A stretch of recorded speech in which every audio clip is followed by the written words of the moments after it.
You've just found healing. You've found freedom from pain.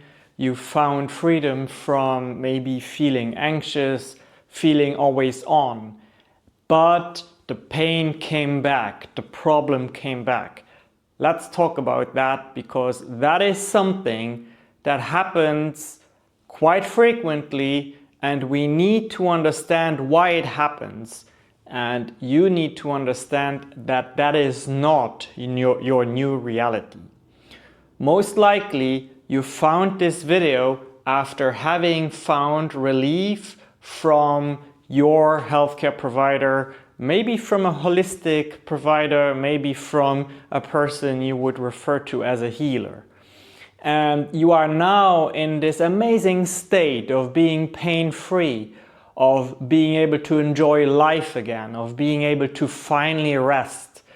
And you have had a glimpse of what life is like when everything is in balance. But unfortunately, today, or maybe this morning, you woke up and the pain is back, the problem is back, the restlessness is back. And you're asking yourself, did it not work?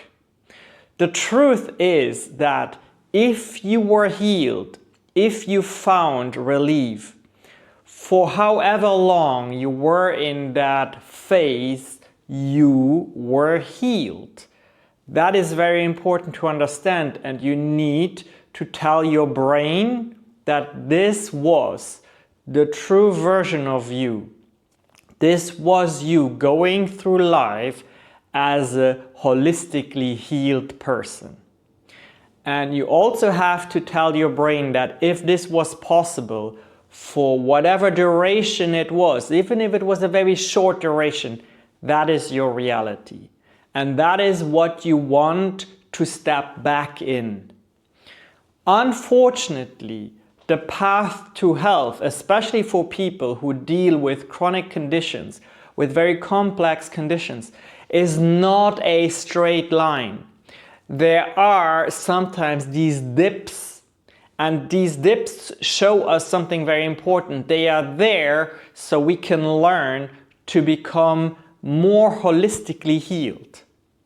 When the pain comes back, or when the restlessness comes back, typically something happened that triggered your body, your nervous system, to go back into a system, into a state where it is either fighting or fleeing from whatever is triggering it. So the key word is trigger. We have to look at your day, maybe at the hour or the day prior to the pain coming back, and identify what did I do during that time that might have caused my nervous system to be re-triggered, to go into a protective mode where the protection shows as pain, where the protection shows as inflammation, where the protection shows as restlessness, where the protection shows as stress. Now, this is very important because mainstream medicine doesn't understand this well enough. These so-called triggers, they can consist of a variety of things. So I want you to think, prior to the pain, the problem coming back, what was I doing? And I want you to think about physical activity. I want you to think about location. I want you to think about your emotion. I want you to think about your psychology. Basically, everything that the brain can perceive, and you know the brain can perceive a large array of stimuli, everything could be a trigger. So it is also one important aspect, of course, what did you eat? Because food very often is a trigger. So if you've been given a treatment or healing and you have felt well for a week, and then all of a sudden you have a step back to pain, then you have to ask yourself, what did I eat? What was I doing with my body? Was I going somewhere where I was exposed to new elements of either natural or maybe electromagnetic nature? Did I fight with someone? Was I upset about something? Did I get close to chemicals? All of these things play a role. Was I traveling? Did I sit for too long? Did I put stress on certain parts of my body? All of this I want you to consider and ask yourself, what could have been the trigger?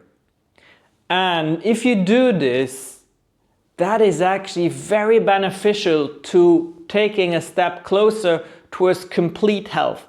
Because complete health and complete pain-free state is definitely in your cards, especially if you've already experienced it for quite a while. What you are unveiling, what you are revealing and exploring is, what is the trigger at a deeper level that I can now focus on with my practitioner, with my healthcare provider. So it is really good news, because I can tell you that most ailments of either physical or emotional nature have to be pictured like an onion, where you have multiple layers and each layer is a cause for a unhealthy response, right? And at the middle, in the center, there is the so-called root cause, right? And we have to clear all the layers. And once all the layers are there, once all the layers are cleared, then we have achieved complete health. Then we have achieved complete pain-free state. Now, also important to understand is that life is not perfect. We don't live in a fairy tale bubble. We have to go through life. We have to face the challenges. We have to sometimes put our bodies or our minds through stress. And that is normal. That is part of being alive. But what we need to do is take these moments that create setbacks and learn from them and work with our practitioners, work with our healers, work with our doctors to then expose the true trigger that is hopefully the last barrier between you and complete health. I believe in it. I see it every day. A lot of you who know me know that I can work with you in ways where miraculously, seemingly miraculous healings happen, pain that dissipates, pain of years that dissipates in just minutes. And some of the people who work with me, they get into that situation where the pain comes back. And this video is for you. But this video is also for all of you who are working with amazing healthcare professionals, doctors, healers, chiropractors, massage therapists around the world. We need them all to heal you. And this message is for you if you've experienced a setback. Now, if you want to learn more about how I can help you, there is going to be a link in this video that offers you a live Zoom meeting where either myself or Andrea will talk you through how we work. And who knows, maybe someday we'll meet in person.